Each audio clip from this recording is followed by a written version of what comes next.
It is a sick phone, bro. It's olive green. That's nasty. I gotta practice not moving as much in the pod. My new employer told me I've got to relax. Yeah, that's actually sick. I like that. It's sick, bro. I literally didn't even want to get a case for it, but then I was like, I probably should. Yeah, you gotta get a case. So I got a clear one so that I could still see it. Best of both worlds. Yeah. We can keep this in the pod if we want. Just a cold open. I kind of like it. I kind of like it. That was a cold open. This is Diamonds in the Rough. We're back after a hot episode with Kumar Rocker, who went hot. I try to tell you on, I don't condone betting baseball if you're in baseball, but for those of you who are not, I absolutely condone. And I try to tell you, take the under. This guy is, in my opinion, the best player in the draft. So take him. Anyway, we want to shout out one of our sponsors, Pitchers Only. I got them hanging in the studio officially. It's K season, baby. Always K season. Shout out to Pitchers Only. These guys are great. They're the brand for pitchers. If you are a pitcher or a baseball player in general, they got great gear on their website. They have a lot of cool stuff, so definitely check them out at pitchersonly.com and use code DNR10 when you do purchase something, because you will if you go to their website. So make sure you do that. Really appreciate those guys. Some great people. And other than that, let's get right into the show. Headed down to the neon lights, it's where I want to be, because I'm just trying to make it. You're listening to the Diamonds in the Rough podcast. I'm just trying to make it. Powered by Prospects Live. I feel like we hadn't done a show in forever, but I think it's because I did the opening by myself last week, which was weird. I'm not going to lie. It was super weird. I've been listening to Josh. Did you slay it? I haven't listened. Yeah, I wore it out. I made a lot of hot predictions in there that all came true. I said Kumar was going to go high in the draft, which he did. And I said that all the people making jokes about Albert Pujols, he's going to slug some bombs. That dude's going to hit bombs till he's 60. That's what a big leaguer does. Like a big leaguer that good, he can hit bombs. Like he's not going to go as far, but he's going to hit bombs. And he did. I have a philosophy on the home run derby. A philosophy or a theory? A theory. Yeah, there we go. Yeah, you're going to say it's rigged. He still jacked 7 bombs in 1 minute in the extra round. Schwarber looked like he wasn't even trying to hit the ball out of the park. Dude, he was literally speeding up at the end to try to tie him up. Yeah, I would have too, to make it look like I was trying. Schwarber didn't Schwarber suck in one of the other home run derbies too? Yeah, that's true. But I don't know. I just feel like everybody who faced him, like it was always like one swing. And then finally Soto was like, I just turned down $440 million. I better win this home run derby so that I can get more money. Nah, I don't think it's rigged. This goes back to the old thing. People are going to say it's rigged just because you can't prove you. Like, I can't prove you wrong right now. All you're doing is trying to get me to prove you wrong, which I can't do. That's the cop-out rigged response. Yeah, that's true. I mean, he also hit 7 bombs in a minute. Like, if he would have won with 13, that would have been lame. I'm not going to lie to you. That would have been super lame. But he did slug 7 in a minute, which was sick. He got on a roll. He was up there smiling, just cranking them. Yeah. Julio Rodriguez put on a freaking clinic. Oh, my God. That first round was insane. 31, right? Insane. Yeah, he hit 32 in the first round. I think 31 in the next. Yeah. For some reason, the first round, I guess because he was the first one to go, it was just like, dude, this kid has some mega juice. And another hot take, they should do away with the way they do the home run derby now. He hit 63 homers in the first 2 rounds. He deserved to, he hit the most all night. It just sucks that he had to go first, really. Yeah. I think it should be whoever hit the most in the previous round. Like, the seed should go away after the first round. Yeah. So, he hit more than whoever he's playing in the first round, so he should go. Then it incentivizes people to, even if you win, keep hitting. Yeah. Like, if you're Juan Soto and you only had to hit 14 to win, keep hitting. Because then, you can try to get the last – because he had to go first, so he had to hit as many as he could. He beat Alonso by 14 homers, and then he was dog-tired in the final round. Yeah. But no disrespect, but I was so glad to see him beat Pete Alonso. Yeah, I mean – you didn't want a three-peat? Dude, well, the home run derby to me is something that's super fun. Like, the guys are competitive. They're going to want to win. But, the dude's sitting there acting like he's about to come in and close Game 7 of the World Series. Sitting in the tunnel. Bro, relax a little bit and just have some fun and hit some jacks. Yeah. He was so stressed out going against Julio, and he put so much pressure on him, he was done. Yeah. He put so you could feel him, feel the pressure and then just fold. Everything about All-Star Weekend's so sick. Mm-hmm. Home Run Derby, the freaking celebrity game's fun to watch. The Futures Futures game was elite. Yeah. Yeah. The Futures game was sick. We didn't even get to watch. Like, literally, I came in from the game and turned it on immediately on my phone, and we were trying to watch. I didn't realize it was only 7 innings. That's weird. Also shout out Emerson. Freaking dope. Oh, Yeah. my God.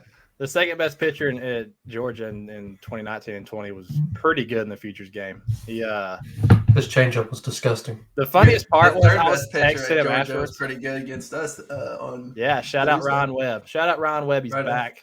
He's back and playing, so good for him. One of my good buddies. He had TJ, got through it, back pitching. But, yeah, Emerson. So, yeah, we've had Emerson on the show before. A lot of you know how he is.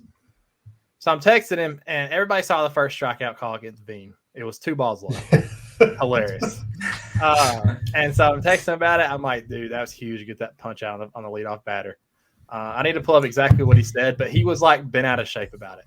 Like he was legitimately upset that the guy called it a strike because he was like, I wish I'd just done it like legit. I wish it had been a real strikeout. He was calling his 3Ks illegitimate. I said, bro, you punched out the next 2 guys. It ain't like nobody's questioning what happened. Yeah. I'm trying to figure out what he said. I slid up on one of his stories and said beast, and he just said, you said it. He said, I wish I would have punched him out legit. That one irks me. I said, who cares? He said, should have gone change up. So, yeah, that's just the guy that he is. He's overthinking a K. You know what's funny is I sent him a text. So, in the offseason in 21, I faced Veen in live BP. He was hitting in Atlanta. And my buddy was running the camp, so I had a little bit of a leg up. But he punched him out on the same exact pitch that Emerson punched him out on. It was way low. And we were hitting indoors, too. I think I have a picture of it right here. That's where he punched him out right there. Oh dear. So that's bad. We're welcoming Bean to a little bit of Southern hospitality here when he steps in the box. He's got a wider strike zone. You got to kiss up to the ump a little bit. Yeah, that's what I do. No lie, when I walk out in the field every time, I try to walk by the home plate umpire and be like, "Hey, I throw 2 seams and sinkers. Like I'm gonna need the bottom of that zone." And I don't know if it works or not, but I feel like I get the bottom of the zone a lot. Yeah. You do. So, yeah, kiss up to the ump a little bit. Yeah. Now, the field ump, we're never friends. me and the field ump, for some reason, just never job. I get so pissed at him. Dude, Carson, there's a play. Carson came through like a slow roller, and it's the fastest dude of all time. Ryan probably remembers this play because it was – so you remember Trey from last year? Trey who? The umpire? No. Don't know. All right, well, anyways, he's still in low A. Carson comes through, slow roller, throws it. This dude literally is 2 steps past the back. Literally, foot hits, catches the ball at first, calls him out. Dude, it was hilarious. Everybody was like, and then later in the game, he made like an even worse call. But I just think it's hilarious how bad umpires are at the low A level. Yeah, they're not great. But off topic, what chair is that you got back there? The one I'm in? Yeah. It's a video game chair I used to have. I'm in the setup. I thought it was a merge. Dude, I bought a new chair yesterday at Best Buy. Or not Best Buy, Office Depot. So I go in, and I need a new chair bad. I was using just one of the kitchen ones, and I couldn't sit still doing a podcast, so I was like, screw this. I need a more comfortable chair. Don't get one of these because I'm always freaking swiveling. Yeah, no, mine swivels, but it is a video game chair too. And the reason it was is because I'm trying out all these chairs, and chairs are expensive. Like I really didn't realize how expensive they were. I thought I was gonna spend like $100. Well, this one was on sale for $200, and I sat in it, and it was by far the most comfortable chair that I've sat in. Yeah, like, this chair's the best. And it was for like $150. And then I had just a slumping experience from the people at Staples. Staples just seems like an off-brand to me. Like I think is it bigger than Office Depot? I don't think pretty so. Similar. Staples, yeah. I feel like for some reason to me, I guess because it was Dunder Mifflin's rival on The Office, Staples. So they just seem like a bottom tier franchise to me, which I don't think they are. But so I go in and I want the gray one. The gray one looks good. All they had was red and blue ones out. So I'm like, yeah, I got this gray one. They said, no, but we can order it. Well, they went back and looked, didn't find it. They said, we can order it. I said, all right. So we go to this website, get it ordered. They're going to ship it to my house. And they ring up the ticket, go scan it. And then the manager's standing there. He's like, this is not the same order. I'm like, dang it. I was like, well, let me go show you which one I want. So we walk back there. He scans it. And he says, well, that's weird. It says they have 4 in stock. And I was like, well, I'll take one. And so he went back there and wheeled it out. So I had 2 slappers help me at first. They need to get their act together. But long story short, I got a new chair, and I feel great in the office right now. Wait, you're in it right now? Mm-hmm. Yeah, I'll give you a preview. Can't really see it. But nasty. Yeah. No, it's feeling good. I thought I messed it up. I'm not very handy at all, like in the slightest. But I thought I messed up when I built it because it wouldn't lean back at all. Like it was just straight. Mine's messed up. Mine doesn't lean back either. Okay, well, I can help you out here. All right.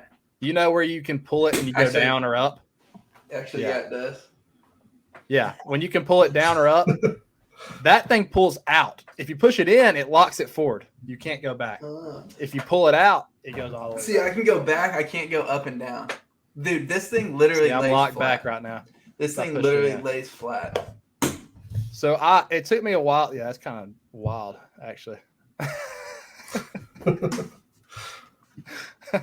Yeah, I was really upset because I'd spent about an hour building this thing, and then it wouldn't lean back. So of course I was getting frustrated. Just wait till you have a child and you have to build everything that comes in for that. I'm gonna be terrified. I'll put my child in it, it'll fall apart. Actually, you know what's worse is you got a house being built right now.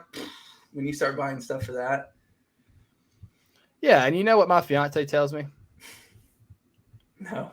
She thinks we're like, my hair's jacked right now. I don't know what she thinks we're doing. I think she thinks we're building a Trump mansion or something.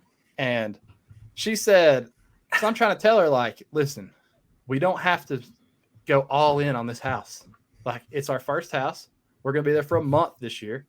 Like, let's just, gradually fill it up with things. Then it won't feel as bad when we're, fully furnished the whole thing. She's like, well, I do want to talk about the blinds. I was like, all right, what? She's like, I really want the ones where you can remote control them and they go down. I said, you cannot be serious. Did you not listen to one thing I just said? And she's like, I've heard they're a good investment. I'm like, from who? She said, people on Instagram. And I said, yeah, did they follow it with a code? Like, is the best investment ever? We don't do that on this show. Our sponsors are legit. Yeah, just check their website.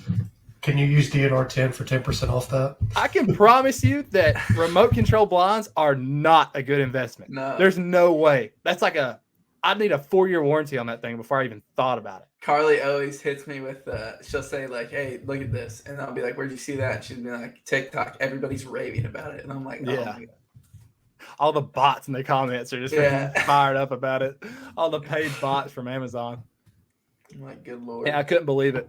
I genuinely could not believe it. But needless to say, we would not be getting. I've let her, I want her to pick out the outside of the house because I don't have a preference, to be honest with you. So she's doing all that, but that is nuts. Yeah. I was blown away. I couldn't believe it. After we just talked about, let's ease into it. No, remote control blinds. Like, nah, probably not going to happen. But anyway, the house is making some progress. Can we talk about freaking Juan Soto turning down $440 million? We absolutely can. It wasn't. See, the 440 is what's going to, be the front page. Yeah, I mean, it was 29 million average. Yeah, per year, which puts him middle tier of free agents right now. You know what? Like Max Scherzer's making 42 a year. Yeah.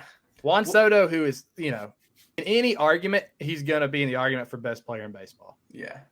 So I don't blame him. I would rather sign a 10-year contract for more average because, in 10 years, he's still going to be 33. He can That's what I was going to say. He's going to sign another one. That's what I was literally about to say. If he goes 14, if he goes 440, dude, by the time, what is this year, 2022? So you're thinking 2036, that 29 mil is going to be like bottom of the league per year. Yeah.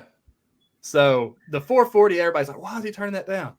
It's the average. The Nationals are trying to get him for like a steal, literally a steal. Yeah, like 29 per year for Juan Soto is like the best deal ever. And it is backloaded, so like it does help inflation a little bit, but yeah, on average it's 29 a year, which is not going to get Juan Soto ever. 29 a year for a guy who they said they would need 7 top 10 prospects from each org to be able to. Let's put a trade package together Oh man, I've seen some of these. Let's say the Rays want to trade for Juan Soto. Let me pull up the top 10 list. I'll go ahead and give it to you now. All right, So let's hit me with it. you need at least 2 MLB ready guys. Okay, stop there. And the MLB or MLB ready? MLB ready. Yeah. Let's say Josh Lowe. Yeah. And Walsey. Oh, I don't know about that. What about Boz? Okay, Boz. We can say J-Lo and Boz. Boz now most people don't have a guy to put in like Boz. Yeah. Like Boz is like a potential Cy Young in the next. Boz has pitched in the playoffs and done well. Like he's not only MLB ready, like he's a very, very good pro. So that would definitely spice up this package. Let's say Boz and Josh Lowe. I would throw X in there. So 3 MLB ready project. Okay, our top 10 is Taj, Curtis, Carson, Greg Jones, Xavier Edwards, Seth, Willie Vasquez, Carlos Colmenares, you, and Sandy. Okay, here's what I think you have to do. I think you have to either pick Taj or Shane. One of the two. I don't think both. I don't think both go in there. I think you pick one of those, and I think Josh Lowe's in any deal. Yeah. So you go. So Josh, and we'll say Taj just because he's in the prospect list. Okay. Then you probably if you do that, you're right. You need X Shook. There's 2 big league ready guys. Yeah. And then you got the pitching. I mean, just think about what they got for. I know it's different because it's 2 guys, but what they got for Scherzer and Trey Turner last year, with Keibert Ruiz and Josiah Gray. So. That was a fat package. So we're talking about Juan Soto, who's 23 years old on his first year of arbitration. If you sign him, you're going to extend him. So this is the player you're getting for 10 years. I think you start with those 3, and then you mix in, I don't know, some you. Yeah, I don't know how much my value would be right now with TJ. Could you throw Curtis in there? Or you might be able to throw Carson in there. Yeah, Carson. Because once you have the 2 big league ready guys, then you got Taj, who's very close. In my opinion, he's big league ready. Yeah. And then you can kind of go lower levels. You can get Carson. Throw Carson in there, and then some. And then you could even throw like Sandy in there, who's number 10, who's right. And that's a fat package, but I still think it might take more, which is exactly, which is crazy. But it's Juan Soto. You can throw me in there. Yeah, and Snelly. And I'll got to balance out the outfielder. Place. Yeah, I got to balance out the outfield spot. Yeah, for sure. For sure. That's a package and a half, though. But like we said, it's Juan Soto. And I know there's some prospect huggers out there because you get attached to them. Like, it's a cool process. But, like, think about the best case scenario for Nick Schnell.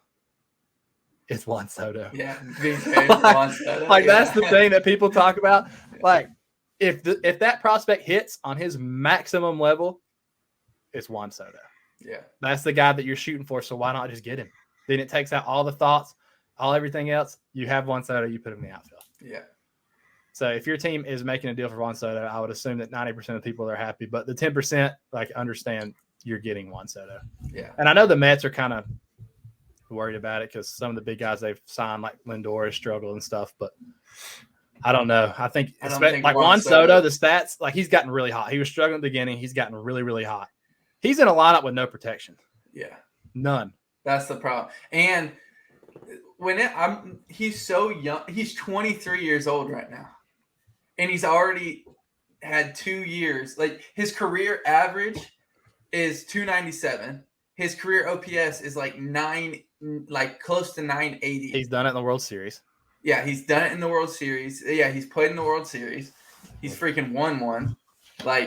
Was the best player on the field. Yeah. The entire series. At 20, what was he then? 21? Yeah. He has a chance by the end of his career to be the best player ever. Yep.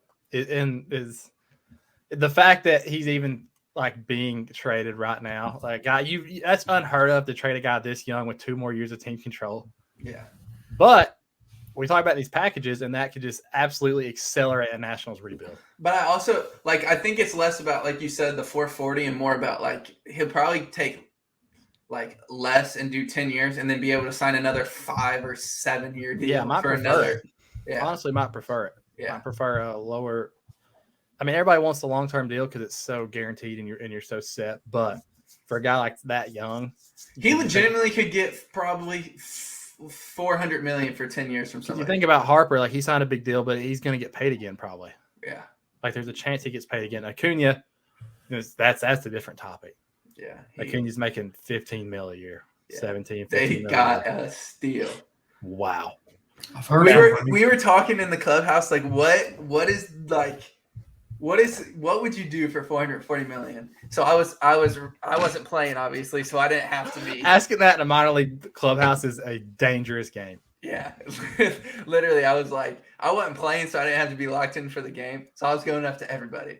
I was like, just making sure that they're distracted. Yeah. I literally was like, hey, what would you do for $440 million? Most people had some crazy stuff. And so I was like posing all these questions. I'm not going to say all of them, but one of them I was like, would you drink an 8-ounce cup of your own pee every morning for $440 million? For how long? Every day for the rest of your life. No. You wouldn't do that? No. 8 ounces of your own. That's disgusting. Yeah, The $440 million isn't taxed. No, you can't get sick. There's no health repercussions from it. Oh, then yeah. But like the taste is still disgusting. I don't I'm care assuming. about taste. I can figure that out. But is it even safe to drink your own pee if No, you're not I'm like? sure it's not, but I don't know. But I'm assuming no. Yeah, I don't know. This is a good place to transition the interview. First off, Schnelly, you have a word from our sponsor. Yes.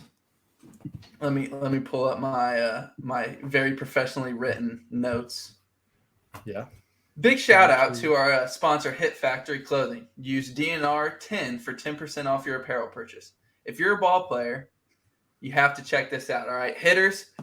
I don't have the shirt with me because I'm currently at home for the All-Star break, but the shirt says elevate and celebrate. I've said it once, I'll say it again. I physically can't do that. I've tried to do it once. I hit the ball off the wall and I look like a fool. So whenever I'm feeling down on myself, my self-confidence is low, I throw on the elevate and celebrate shirt. And you know what we do? We get our confidence up. And you know what I do the next game? I go hit a wall scraper. And I sprint around the bases as fast as I possibly can. And then I throw the shirt on after the game, and I feel like I pimped it. All right. So go on to Hit Factory Clothing. Use DNR 10 for 10% off. Obviously, they got more than just the Elevate and Celebrate shirt. They got all kinds of stuff. They have like protection gear. They got elbow guards. They got leg guards. They got sleeves.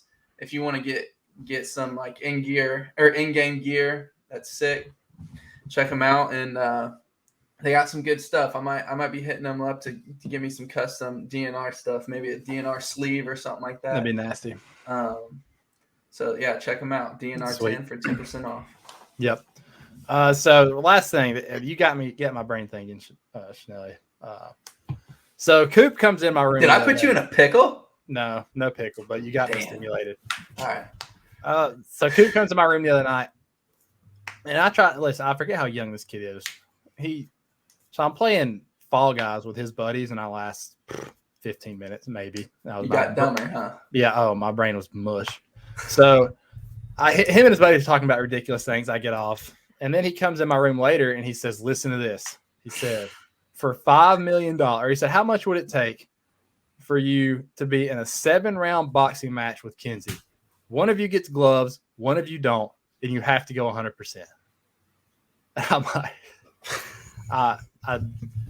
I just don't see myself doing that. Like, yeah, you can't. There's no amount of money. You can't. Right? Like I couldn't hit her. Like there's no way I could. Like there's no amount of money that can make me hit her in the face. And of course, I'd be the one with gloves. Like I wouldn't be barefisted. But it might be good to be barefisted. You might hit her once and she knocked out and then be good. But so I tell Kinsey this, and she says, well, I need $30K for my student loans and another 36. I forget what she said for. So she pretty much essentially said $65,000. I was like, "Are you serious?" She's no, like, yeah, it's just a box. If I had to go 100, I would do it for some money. If like I didn't have to go 100% and I could just go in there and let Carly knock me out for some money. That'd be sick. But no, that was the kicker. You have to go 100%. I was like, "Dude, there's no amount of money I could do that." No. Yeah, but Kinsey said $65,000. She said, it's just a boxing match. Who cares? I said, you're liable to like die. Yeah. Like I could kill you. Legitimately kill you. I have like 100 pounds on you. Yeah. Yeah. The 65 grand, that's all it would take for her. I mean, she might as well fight in Rough and Rowdy. Yeah. I mean, yeah, no, I can't like even $1 billion. I'm like, I can't. I can't hit her. It would. I mean, no you shot. Could literally kill her. You might like. Yeah, literally, you could cripple her. If you don't kill her, she's crippled. Yep. Coma. That's what you got me thinking about. Before we go, I got to give a shout out to our boys at Turtle Box. I'm going golfing today, and guess what will be in my golf cart? The Turtle Box. It's fit for all terrains, whether you're at the lake, whether you're at the golf course, beach, just at home. These things look great. They got a bunch of different colors for you to use. So make sure you check them out. I know you guys have wore them out since we started this, and they've really appreciated it. So if you get a Turtle Box, use code DNR for $30 off. Tag us, tag them. They'll throw you on their story. We'll throw you on ours. And you will be very satisfied with this figure, I promise. Money back if you're not. But we that's a joke, by the way. Do not hold us to that. Yeah, we can't do that. But you won't be. I'm not even worried about it because you won't be dissatisfied. So go to Turtle Box Audio, DNR 10 or no, just DNR, and you will get $30 off. But other than that, we got an awesome interview. We have Derrick Tucker, who's a current pitching coach for the Kennesaw State Owls and former Texas Rangers scout. He's gonna take us behind the scenes of what happens in the draft. We're very excited for y'all to listen to that because it's stuff we don't know, and it's stuff that you definitely don't know. So definitely give it a listen. It's gonna be a good one. And as always, stay sparkler. Today we welcome on a very special guest. He is the current pitching coach for the Kennesaw State Owls, former scout for the Texas Rangers, Derrick Tucker. Tuck, appreciate you coming on, man. Yeah, thank you guys for having me. So Coach Pastor is actually our pitching coach. I do the hitting. So you're hitting. Okay. Yeah. Yeah. You didn't want to claim pitching? Man, it was a long year. No, we had some good guys. Yeah, man, y'all had a great year. First year as the new coaching staff win the conference. That's a good building block for sure. Yeah, we had a lot of fun, and we had a lot of good kids that really liked to play, and it was kind of a lot of challenges this year coming back into college. But yeah, probably the most fun I've had in a dugout in my career. It was we had a blast. So yeah, good building blocks. Yeah, college baseball special for sure. But you kind of hit on some of the things before we get into the draft. You kind of hit on it before we started recording. But what's been the biggest difference for you going from a scout to coaching college? Probably just the way you have to attack the younger kids and make calls a little earlier. Obviously, way more projection built in. I think we had the fortune of being in the Rangers organization where we valued the projection piece a lot and did a lot with young high school kids. So I definitely think out of the 8-9 years I was with them, that helped build the experience from being able to maybe see further into the future on kids and dream a little bit more. And I think at Kennesaw State, we probably aren't doing a ton different from that standpoint, where we're looking for as many high upside, toolsy, talented guys that maybe haven't put their game completely together yet, that are like the kids going to the SEC, but have the ability maybe to jump some of those kids if things go right and we can, do a good job with our development. Yeah. Yeah, and I'm sure the transfer portal adds a whole different element to recruiting and stuff. Yeah, so, like, sure. Is there being a mid-major? Is there like a certain type of player you have to look for in the transfer portal?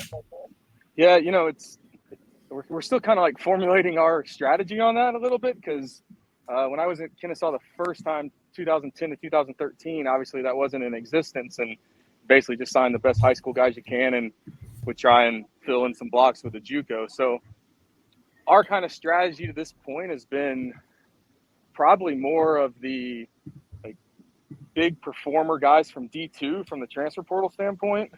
And then using like the high school for the more of like the upside. So we kind of treat our high school recruiting like the first through maybe the third round in the draft, where, you're basically trying to hit big. You're trying to get a guy that at least has the talent to be an all-star or an impact player.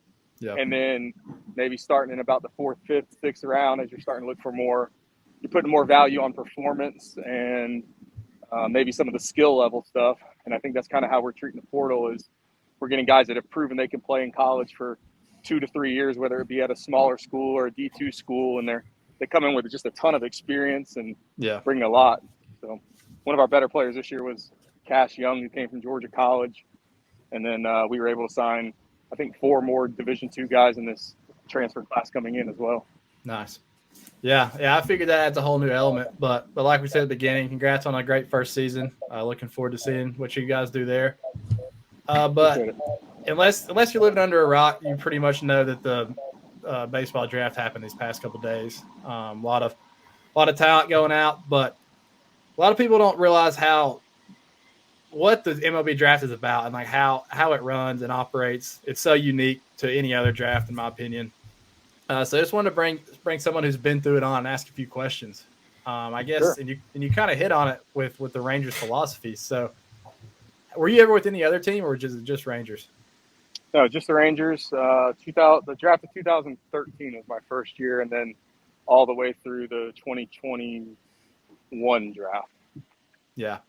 So, when you come on, when they hire you, are there philosophies on how to scout, who to scout? Are they kind of ingrained in you from the beginning? Is it kind of like a training thing, or is it more of letting each scout kind of do their own thing?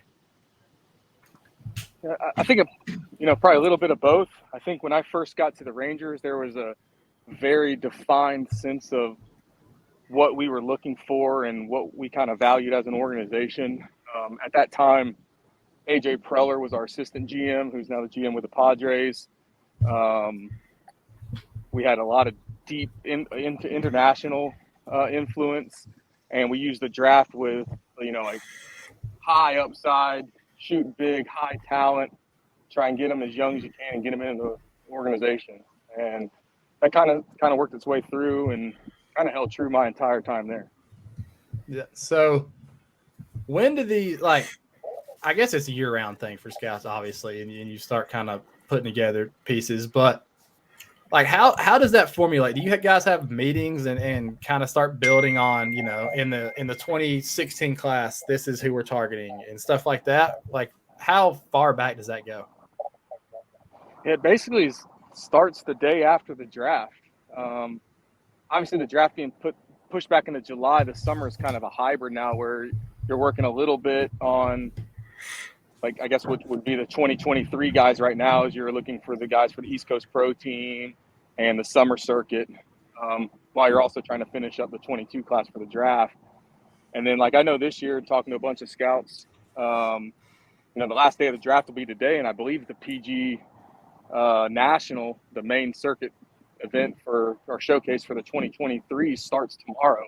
So a lot of guys are actually traveling today during the last day of the draft, and then going to be starting PG National tomorrow. And then from there, the job of the area guy is basically to compile a list of everybody in your area over the next, month or two to kind of build that foundation of, hey, here are some guys we need to start targeting and getting cross-checked and starting to build relationships with. So when you scout a guy, you go to a high school game and scout them, I'm sure you type up a bunch of notes and send them in. Do you start kind of adjusting the top targets as the year goes on, or is that more of the upper guys? Yeah, well, it's pretty much all of them from an area scout standpoint. So we have a grading scale, and every organization is a little different for how they title it or call it, but they're basically assigning every kid a follow grade. And the way we did it with the Rangers, we had, a 2 through 8 scale, a 5 being an average big leaguer, 4.5 is a utility guy, 6 is a, potential all-star type player. And you're basically going through and you're watching these guys play, and you're, adding up their tools and putting the pieces together and assigning them with a role that you think that they fit into. And once you put a role grade on them, they go to what's called a follow list. And so you might have, on any given year, when I had Georgia and Tennessee, I'd probably have anywhere from 50 to 80 names, depending on the year. And on that follow list, you rank those in order how you would take them if the draft was just out of your area. So, in Cole's draft year, you have him, Trying to think back what year that was. was Hancock 18, was the same yeah. year, I believe. Yeah. Well, So you basically Hankins, have all Rocker. those guys. Sure. You put all those guys on your board and you rank them how you would draft them in your area. And then your cross-checker, who has, the whole region, he might have like 4 area guys. He sees all those players. He can put his own grade, whether he agrees or not. And then he makes his own list and ranks them how he would take them on his whole side. And then throughout the year, you're constantly moving guys around. You can drag them and kind of keep them where you're at. And you basically use the 12 months leading up to the draft to get as much information and as much history with these players to make the best decisions possible to rank them how you would take them. Gotcha. Okay, so where'd you have Cole going? Number 1. Yeah, 1 in Georgia. One in Georgia. Very high on Cole. I tell people that probably the top 5 performances I ever saw in college was him at Georgia Tech. And that year after that game, he answered some questions I still had moved way up my list for that draft year. I hate that it got cut short. Yeah, it was nice to pitch against some nerds right before the draft. Some guys who aren't really known for baseball, No, that was actually a good team. That was actually not a bad team. But so as you're starting to fill this out and stuff, and you get used to some of the guys, and the draft comes closer, and so you kind of got the guys that you're really targeting. Is it more of your choice where you go, or is it, like you said, like Preller was your assistant? Was he telling you like, hey, we want you to go watch Kumar this week? Yeah, I think for the most part, there's a lot of flexibility. I think just like any job in any profession, I think the more trust you earn, the more they kind of leave you alone and let you do your area how you want. I know last year in particular, there was a lot of Friday, Saturdays where I had to pretty much sit and watch Kumar and Leiter just to make sure somebody was there for all the starts. Is where we were picking. We were highly targeting both those guys. So but most of the time you can make your own map the way you need to. Gotcha. Yeah, you talked about Kumar, and you said the Rangers are going after high upside guys and stuff, but I feel like there's some picks that just are no brainers. And everybody was surprised that the Rangers took Kumar there, but like I feel like he was the best player in the draft. Like I don't really understand why people were surprised. Is it sometimes that easy where it's like if this guy falls, we're taking him? Yeah, I think so. I think the scouting director's job is to basically take all the information that he's acquired from the area scouts and the cross checkers and listen to everybody's opinion. And obviously it's his final decision to kind of to make that pick and funnel through everything and rank them how he wants them. So Kumar's obviously been a target for those guys for a long time, even dating back to high school. So it doesn't really surprise me at all. And I think if Kumar's healthy, he's consistently been one of the better pitchers in the country. And I think a lot of the surprise was because I think there was a lot of rumors behind it when it didn't work out last year. And obviously not being part of the process and not being a doctor, I don't know any of that information to this point. But I do know when he was right, he's pretty electric and has a tremendous amount of upside. So I think that the Rangers in general, to get him and Leiter, feel pretty good about it. Yeah, for sure. For sure. So when the draft's approaching, do you guys all go to back to the stadium or whatever? Y'all have the draft room, and is it like a week in advance or something?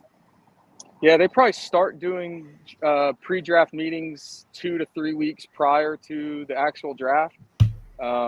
During those 2 and 3 weeks, there's all the area guys get to come in and basically present your entire list and tell you why you answer questions on the players and tell everybody why you have them ordered how you order. So like kind of that 2 weeks before the draft, you'll have a deadline where your final follow or pref list has to be completed.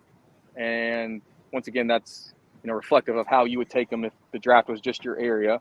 And so you go into the room and you have all the cross checkers and the front office guys, and you basically start with your list and you'll say, okay, hey, my first 2 guys are Jack Leiter and Kumar. Here's how I see them. Here's what they do well. Here's what they need to work on. Here's where I think they're going to be and why. And you basically just answer all those questions and go through that draft process. And then once every area guy is done presenting their entire list, then the cross checkers and upper level guys start compiling basically a giant draft board, organizing how they're going to take it in the draft. And so you usually start every organization is different, but with the Rangers in general, you start with positions, and we do all the shortstops in the country, and then all the outfielders, and then all the pitchers, and all the catchers, and each by position, and kind of rank them within their position. And then they do like a top 200 board of, the top 200 players in the country, and then they rank those how they would take them, in the draft. So usually going into the draft, they have a decent idea of the order of how they would take them, but until the draft actually happens, you never know how the names are going to fly off the board. Yeah, and like I always say, as an area guy, I assume you want guys from your area taken, right? Sure, yeah, absolutely. You end up, just like, me with you guys, you end up scouting these guys through high school and into college, and you meet with them, and you know their family, and you build relationships, and it means a lot to have a player drafted out of your area. Your name kind of goes by them, and even though it's usually a total organization pick, there's a lot of pride that comes with taking a player out of your area and building that relationship, and continue to watch those kids grow into their careers. Did you ever pound your fist for anybody that there's somebody who you just wanted them to take and knew that they were going to be a big leaguer? Yeah, pretty much every year you go in there with a group of guys that you really believe in. Sometimes that's talent driven. Sometimes it's you build a relationship with them, and you just know who they are as a person, and you hope it's a combination of both. But I've had some guys I pounded the table with that didn't end up being very good, that I'm still happy we gave the opportunity to, and had some late guys that pounded the table for that are still playing and ended up doing really well. But Cole Uval and Curtis Terry are probably two of my favorite guys. Cole Uval has got traded. He's in AAA with the Orioles. We took him out of Georgia Gwinnett. I had about a 5-year experience scouting him throughout his time at Georgia State and even at Georgia Gwinnett. And we didn't take him until the 40th round and gave him $1,000, but he's made the most of his opportunity. And those are kind of the fun stories behind scouting. Yeah. Yeah. So as a scout, like obviously you enjoy baseball. You're a baseball guy. But do you enjoy that part where you're going and you're presenting all that you've scouted through the year, where you formulated your list, like you feel proud of it? Is that an aspect that you enjoy? Yeah, absolutely. I think that's probably the easiest time of the year for the area scout, because at that point you've done all the work. Like, you've spent 12 months getting to know the ins and outs of these kids, and all you're really doing is just presenting what you've done. So if you've done the work and you feel good about where you're at, and that's kind of the time to really go in there and establish yourself and your list, and fight for the guys that you really believe in, that you think is going to make the organization better. You see the movies on draft stuff, and I watched the Adam Sandler movie the other night where they're talking about who they're going to draft and stuff. Does it ever get like kind of intense in the draft room? So that's legit.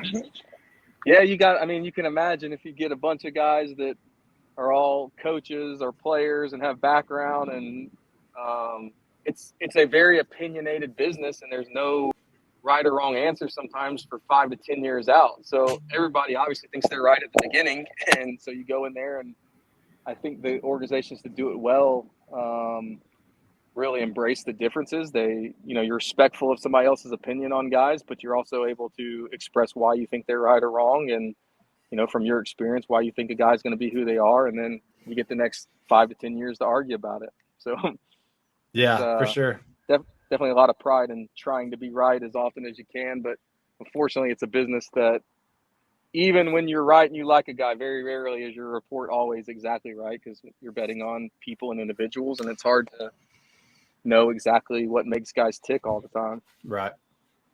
Yeah, I've always said I don't know. Like, I couldn't be a scout because I don't really know what you guys look for and how you see certain things. Like, I'll see the report and then I'll watch the game and I don't see it. So I definitely think it takes obviously some talent to do that. I did want to ask though. So you get the bonus pool money, obviously, and you have a certain amount that you can spend through the first 10 rounds. Is there like alternate routes? So let's say that the Rangers didn't want to take, like, Kumar got taken before the Rangers took this time. Is there an alternate route where they were like, okay, if Kumar's gone, then we're going to take somebody under slot here so we can move money? Is it that detailed? Yeah, I think there's probably 20 different plans that you work out in nauseum. Obviously, the higher you pick, like the less variables that can be thrown at you, especially like this year for the Rangers in general. And I wasn't in the room, so I'm only speaking from an outsider looking in. But there's only 2 guys that can go in front of you, so you really only have 3 to 4 options that you really have to work out. And then they didn't have a second or third round pick, so basically you make your first pick and then you regroup and relook at everything else you're doing. But I'm sure they have like 10 different plans for, okay, well, what if Kumar doesn't sign for what we think he's going to sign for? Then we would go this route. If Holiday goes 1 and Drew Jones goes 2, this is what we'll do. If Drew Jones slides to 3, maybe we do this, and I think that's what they spend the time doing in that 2 weeks, is basically trying to be prepared for anything that can be thrown at you, because so much can happen so fast. And especially a baseball draft, when you're talking about a pool of high school players, college players, bonus pools, like 1,000 different strategies can be carried out throughout the 2 days. So I would assume the areas that it gets really dicey in the draft is when, say, like you're picking like 14th and you have a lot of money. Would that be an area where it's like you got so many plans and you've got all this stuff worked out beforehand? Yeah, so like when the draft starts, you'll have your board that we talked about, like the final 200 board, and every player is usually on some type of magnet. And as they get drafted, you take them off. So if you're picking 14th, you probably have a pretty good idea of who's going in the top 5. And then you've probably targeted 5 to 6 guys that you think will be there, and you probably run it through like, okay, here's dream scenario 1. Like, if everything works out exactly how we want it, this is the guy we would take. Okay, well, if that guy's gone, what's our next plan? That's plan B. And then what's plan C? And then sometimes you get to the point where it's like, okay, we got 3 guys that we like right here. We really don't value any of the 3 over any of the other 2. We feel like they're all pretty similar. So at this point, which one can we sign for the less and use more money to maybe sign and acquire more players that we like? So I think the ultimate goal for probably all 30 teams is, how can we get the most guys that we like with our pool money?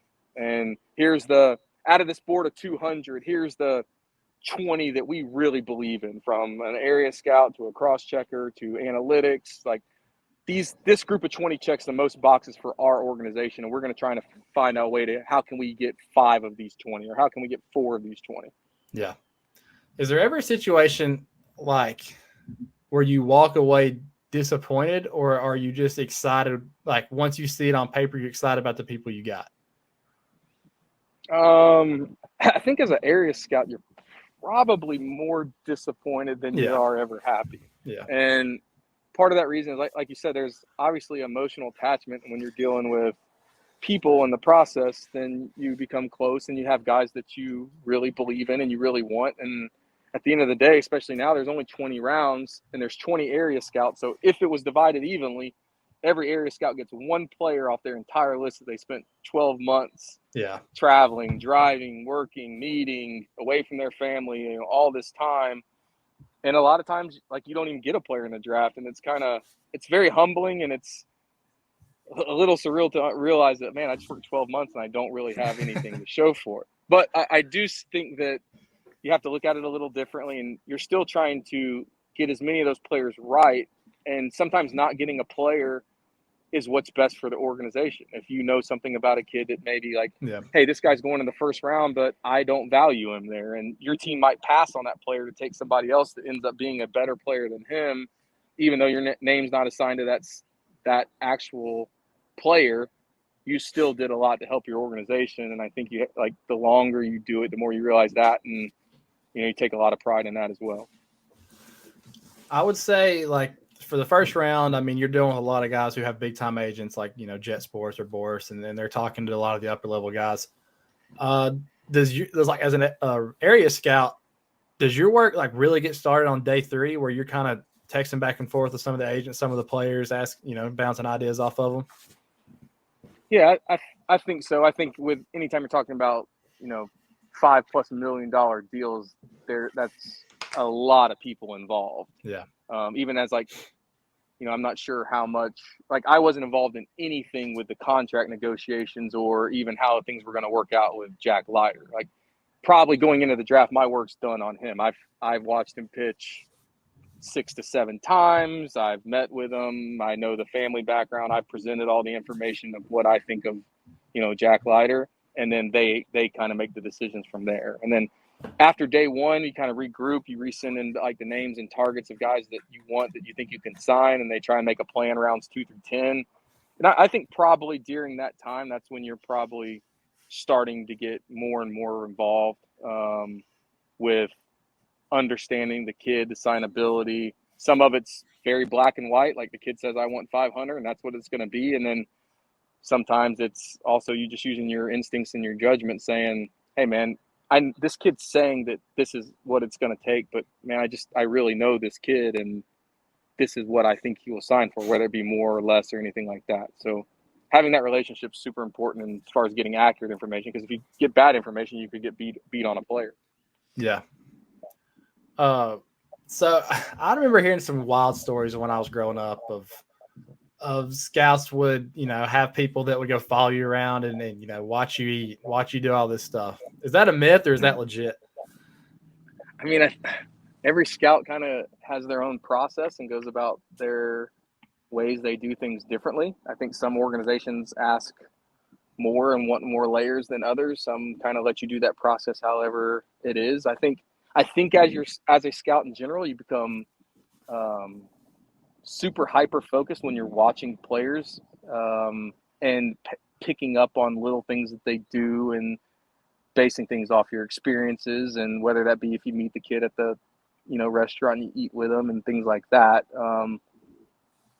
Because ultimately you're trying to acquire as much information to paint the story of who this kid is, which is not an easy job. I mean, you're almost part detective, part baseball scout, part like confidant, and you're trying to acquire it all and paint the picture. And it's such a hard business, because when you are dealing with people, not only, even if you have it right, people change and you don't know all those answers. So I feel like the ones I probably messed up the most were the ones that I just assumed or watched somebody do something and thought that I had some kid figured out, but didn't take the time to maybe ask the right questions or put the pieces together. And the ones I probably got right more than the other way are probably kids that I just spent more genuine time with and just went with my gut instincts off of being around a lot of players over the course of my career. Yeah, and that's one of the things that I've talked about with people who you scouted and are in the area. Like, we do appreciate the guys like you who just, they come in, they spend some time with us, and they're not like super pushy. Because there was, I'm not going to say who it was, but there was one guy, I was walking out of my high school to go play. It was the Kumar game. And he stops me in the parking lot and he starts talking to me and he says, hey, we're going to need to know some answers soon. And I'm like, what are you talking about? Like, I need to know answers. What am I supposed to tell you? Like, what is that kind of a strategy too, to like, I guess, put some pressure on? Like, I don't know, because like as the players, we don't have much say here. Like, if you take us, you take us. If you don't, you don't. Like, is it when you're trying to press for answers, is it more like pressure, maybe get a number out or something?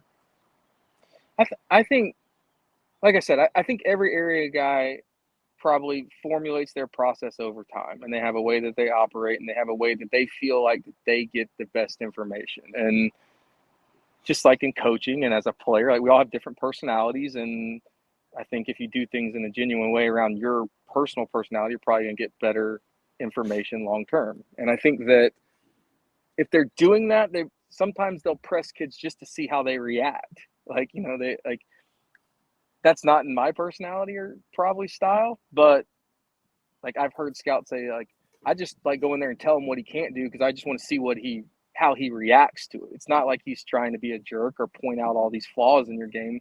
He just wants to see like what kind of self-awareness does this kid have, or, hey man, your breaking ball was really bad today. And he's not saying that because he wants to prove to you that he thinks you stink. He wants to hear your take on your performance, and is there acknowledgement that, hey, yeah, my breaking ball was bad today. I had a really bad blister on my finger, that I got in a bullpen because I was working extra on my cutter or something, and I just didn't have it today. Okay, well, now if his cross checker was there, he knows that answer. He can say, hey, I know you saw him bad, but his breaking ball is not a bad pitch. He had a bad blister that day. That's part of the story. And the more information you have, the better information you're going to come up with at the end. So like, I think that's just scout to scout and personality to personality. And they're guys that you're going to click with even as a player dealing with the scouts, guys that you like better and guys that you don't. But they're just trying to acquire as much information as possible usually. Yeah. Well, Tuck, we know you're busy. You're out in the recruiting trail right now, trying to turn Kennesaw into a powerhouse. But reigning champs, so definitely a program to keep up with. And I've heard some rumors that there's some upgrades coming to some of the facilities. Is that correct?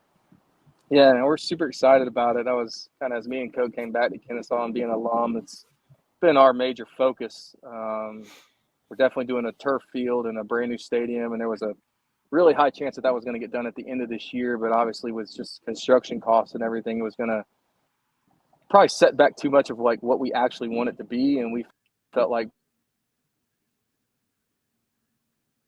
what we actually want.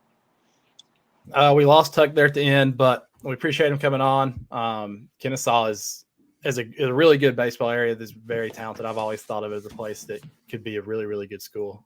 So like you said, they got some advancements coming. Definitely a mid-major to keep your eye on. And if you're a player in Georgia, definitely a place that you should target going because it's a good spot. But a lot of stuff goes on in the draft that we don't know about. It's cool to hear that from Tuck. So we appreciate it. And everybody out there, thanks for listening.